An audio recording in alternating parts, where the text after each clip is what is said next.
প্রসব বেদনায় হসপিটালের বেডে কাতরাচ্ছে আমার লাল পরীটা। টেনশনে আমার ঘাম বের হবার মতো অবস্থা। অনাগত সন্তানের চেয়েও বেশি ভাবছে আমার লাল পরীটাকে নিয়ে, কারণ আমার জীবনের চেয়ে বেশি ভালোবাসে আমার লাল পরীটাকে। বেডের পাশে দাঁড়ানো আমার শাশুড়ি মেয়ের কষ্ট দেখে কান্না করছে। লাল পরীটা হাত ইশারায় আমাকে ডাকলো। কষ্টের ভাবটা লুকিয়ে আস্তে করে কেবিনের ভেতরে প্রবেশ করলাম। পাশে গিয়ে দাঁড়াতে আমার শাশুড়ি একটু পরে দাঁড়ালো। এই বিশেষ মুহূর্তে আমার হাতটি টান দিয়ে নিয়ে আমার মাথার উপরে রেখে বলল, কসম করে বলো আমি মরে গেলে তুমি আর একটা বিয়ে করবে না। এমন অবস্থায় এমন কথা শুনে আমি মুচকি হাসি দিলাম, কারণ এমন কথা শুনে আমি অভ্যস্ত বলেই হয়তো অবাক হইনি। কিন্তু আমার শাশুড়ি কিছুটা ভ্যাবাচাকা খেয়ে গেল। ধমক দিয়ে বলল, এই মুহূর্তে আমরা মরছি তোর টেনশনে, আর তুই মরছিস উল্টাপাল্টা কথা নিয়ে। ফাজিল মেয়ে কোথাকার। লাল পরীটার চোখে পানি ছলছল করছে। বুঝতে পারছি ওর খুব কষ্ট হচ্ছে। তারপরও মায়ের কথায় কান্না দিয়ে বলল, আমার মনে হয় আমি আর বাঁচবো না। তুমি কথা দাও আমি মরার পরে তুমি আর বিয়ে করবে না। তোমার বুকে অন্য একটা মেয়ে মাথা রাখবে, সেটা দেখলে আমি খুব কষ্ট পাবো, আমার আত্মা কষ্ট পাবে। প্লিজ বিয়ে করো না। আমি কিছুটা লজ্জা পেলাম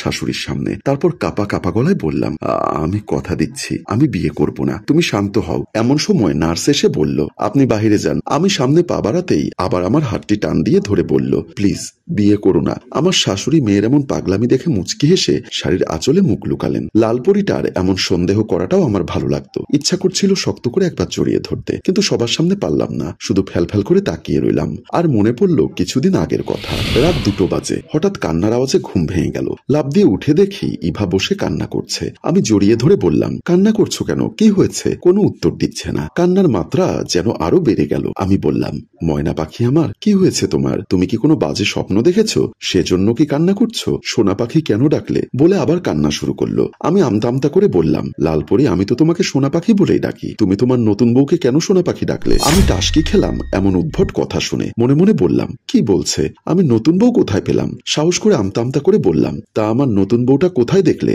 আমি মারা যাবার পরে তুমি আবার বিয়ে করবে, তাকে সোনা পাখি বলে ডেকেছো, ময়না পাখি বলে ডেকেছো, আবার একান্ত সময়ে লালপরিও বলে ডাকো। বুঝতে পারলাম আজ ও স্বপ্নে উল্টাপাল্টা দেখেছে। আমি বললাম, কান্না না করে এখন ঘুমো। তুমি বিয়ে করবে আর আমি তোমার কাছে ঘুমোবো? তা হবে না, আমি সোফায় গিয়ে ঘুমোবো। তুমি অসুস্থ, তোমার এই মুহূর্তে রেস্ট প্রয়োজন। তাহলে আমার মাথায় হাত রেখে বলো, আমি মরে গেলে তুমি বিয়ে করবে না? এই মাথায় হাত রেখে বললাম, তুমি মরে গেলে আমিও হয়তো বাঁচবো না। বিয়ে করা তো দূরের কথা, সত্যি বলো বিয়ে করবে না? বললাম তো বিয়ে করবো না।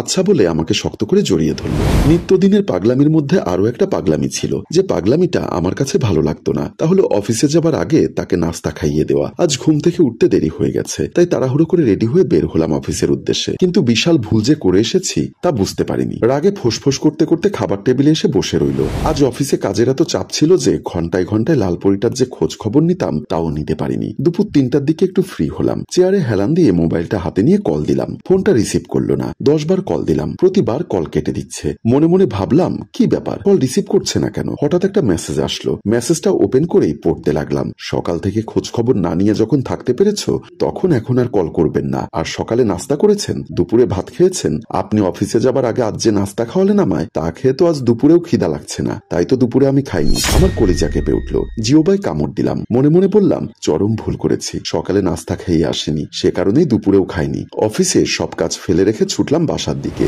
বাসে এসে রুমে ঢুকে দেখলাম লালপরীটা আমার বিছানায় হেলান দিয়ে শুয়ে আছে। আমি বিছানার পাশে বসলাম। শরীরে হাত দিতেই বুঝতে পারলাম প্রচন্ড রেগে আছে। 2 কান ধরে বললাম, সরি, আমার ভুল হয়েছে, চলো কিছু খাবে? না খাবো না। দেখো তুমি 8 মাসের গর্ভবতী, এই মুহূর্তে না খেয়ে থাকলে আমার লাল মিয়ার তো কষ্ট হবে, পুষ্টি পাবে না। লালপরীটা শোয়া থেকে উঠে বসলো। দেখেছো তুমি কত বড় স্বার্থপর একজন স্বামী। অনাগত সন্তানের কথা ভাবলে, সন্তানের কষ্ট হবে সেই কথা ভাবলে, কিন্তু আমি যে কষ্ট পেলাম সেটা একটিবারও ভাবলে না। আমি তার কথা শুনে কিছুটা ভ্যাবাচাকা খেয়ে গেলাম। সকল অপবাদ মাথা পেতে নিয়ে বললাম, আমি বললাম তো আমার ভুল হয়েছে, চলো খাবে? না খাবো না।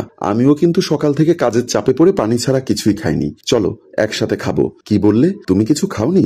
সত্যি বলছি আমি কিছুই খাইনি। তাহলে চলো একসাথে খাবো, বলে রুম থেকে বের হলাম। পাশের ফ্ল্যাটে নতুন ভাড়াটিয়ার স্ত্রী আশা আমাদের বাসায় একটু ঘন ঘন আসতো। আমাকে দেখে খুব হাসি মুখে কথা বলতো। আমি সৌজন্যবোধ ও আন্তরিকভাবে কথা বলতাম, কিন্তু এখানেও সন্দেহ ছিল। দূরে দাঁড়িয়ে দাঁড়িয়ে একটু আড়াল হয়ে আমার লালপরীটা এগুলো দেখতো আর তেলে বেগুনে জ্বলতো। আশাভাবী তার বাসায় চলে যাবার পর আমার পাশে এসে রাগান্বিত হয়ে বলেই ফেললো, আমি মনে হয় বুঝি না কেন যে বারবার আমাদের ফ্ল্যাটে আসে, তোমার খোঁজ খবর নেয়। আমি বললাম, কেন, ন্যাকামো করছো? আমার মনে হয় আমাদের বিয়ের আগে আশাভাবীর সাথে তোমার সম্পর্ক ছিল, এখন আবার সেই ভালোবাসার পালে হাওয়া লেগেছে। আমি আজ আর নিজের রাগ কন্ট্রোল করতে পারলাম না, কষে একটা চড় বসিয়ে দিলাম। লালপরীটা গালটা চেপে ধরে আমার দিকে তাকিয়ে রইল। দিন দিন তোমার সন্দেহ করার মাত্রা বেড়েই যাচ্ছে। যে আমার সাথে কথা বলছে তাকে নিয়ে সন্দেহ করছো, উল্টাপাল্টা কথা বলছো? তুমি ভালো করেই জানো আমি তোমাকে আমার জীবনের চেয়েও বেশি ভালোবাসি। এই মনটার মধ্যে তুমি ছাড়া আর কারো স্থান নেই। তারপরও সন্দেহ সন্দেহ সন্দেহ।